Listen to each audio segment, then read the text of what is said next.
Madam President, Excellencies, distinguished members of the General Assembly, I bring to you the greetings of 1.3 billion plus people from the world's largest democracy. They join me in congratulating the President of the General Assembly, Ambassador Csaba Kőrösi, on his election to chair the 77th session of the UN General Assembly. They follow closely developments at the United Nations, reflecting the increasingly globalized nature of our existence. We meet at a challenging time for the world order. This session's theme, a watershed moment, transformative solutions to interlocking challenges, seeks to capture its seriousness. Excellencies, the year 2022 is an important milestone in India's journey towards growth, development, and prosperity. India is celebrating 75 years of its independence, what we call Azadi Ka Amrit Mahotsav. The story of that period has been one of toil, of determination, innovation, and enterprise of millions of ordinary Indians. They are rejuvenating a society pillaged by centuries of foreign attacks and colonialism. And they are doing so in a democratic framework whose steady progress is reflected in more authentic voices and grounded leadership. This new India, under the visionary and dynamic leadership of Prime Minister Narendra Modi, is a confident and resurgent society. Its agenda for our centenary will be achieved through the 5 pledges that we committed to on our Independence Day. 1, we are resolved to make India a developed country in the next 25 years. For the world, that creates more capacities for global good. 2, we will liberate ourselves from a colonial mindset. Externally, this means reformed multilateralism and more contemporary global governance. 3, our rich civilizational heritage will be a source of pride and of strength. This includes care and concern for the environment, so ingrained in our traditional ethos. 4, we will promote greater unity and solidarity. This expresses a coming together on global issues such as terrorism, pandemics, or the environment. And 5, we will instill consciousness of duties and responsibilities. This applies to nations as much as it does to citizens. These 5 pledges affirm our age-old outlook that sees the world as one family. We believe that national good and global good can be entirely in harmony. It is this conviction that led us to supply vaccines to over 100 nations.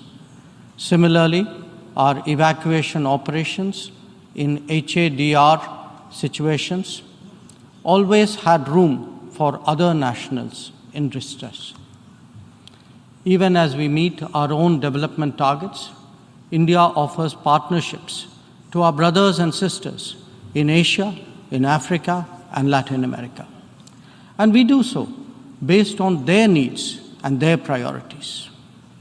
Today, the focus is on green growth, better connectivity, digital delivery, and accessible health. Our solidarity is not just in words. You can see them in 700 projects across the world.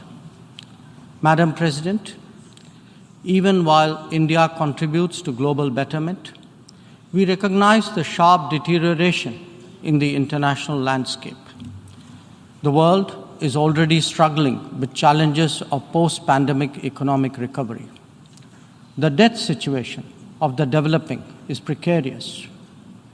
To this is now added the rising costs and the shrinking availability of fuel, of food, and of fertilizers.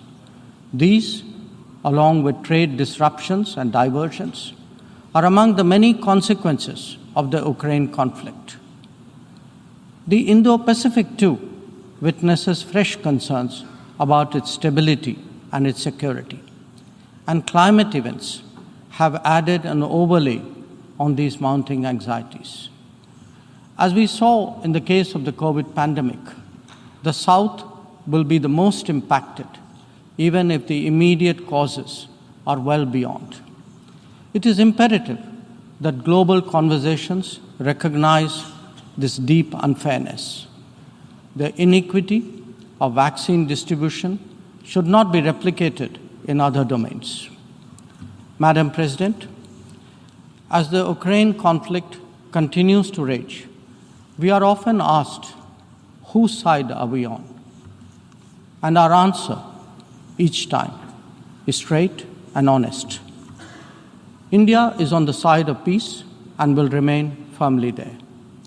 We are on the side that respects the UN Charter and its founding principles. We are on the side that calls for dialogue and diplomacy as the only way out. We are on the side of those struggling to make ends meet, even as they stare at the escalating costs of food, of fuel, and fertilizers. It is therefore in our collective interest to work constructively, both within the United Nations and outside, in finding an early resolution to this conflict. Excellencies, while the global attention has been on Ukraine, India has also had to contend with other challenges, especially in its own neighborhood. Some of them may be aggravated by the COVID pandemic and ongoing conflicts, but they speak too of a deeper malaise. The accumulation of debt in fragile economies is of particular concern. We believe that in such times, the international community must rise above narrow national agendas. India, for its part, is taking exceptional measures in exceptional times. We do so when we send 50,000 metric tons of wheat and multiple tranches of medicines and vaccines to Afghanistan. When we extend credits of $3.8 billion to Sri Lanka for fuel, essential commodities, and trade settlement. When we supply 10,000 metric tons of food aid and vaccine shipments to Myanmar. When we fill the gap in humanitarian needs left unaddressed by political complexity. Whether it is disaster response or humanitarian assistance, India has stood strong, contributing particularly to those nearest to us. Excellencies, the world, as we knew it, is poised for transformational changes.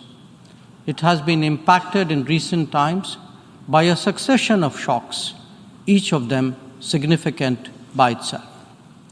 The COVID pandemic called into question the over-centralized nature of globalization and has led all of us to seek greater resilience and reliability of supply chains. The repercussions of the ongoing Ukraine conflict have further heightened economic stresses, especially on food and energy.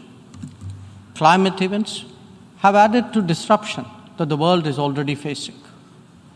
As for the promise of technology, it has certainly multiplied our capabilities, but also added to our vulnerabilities.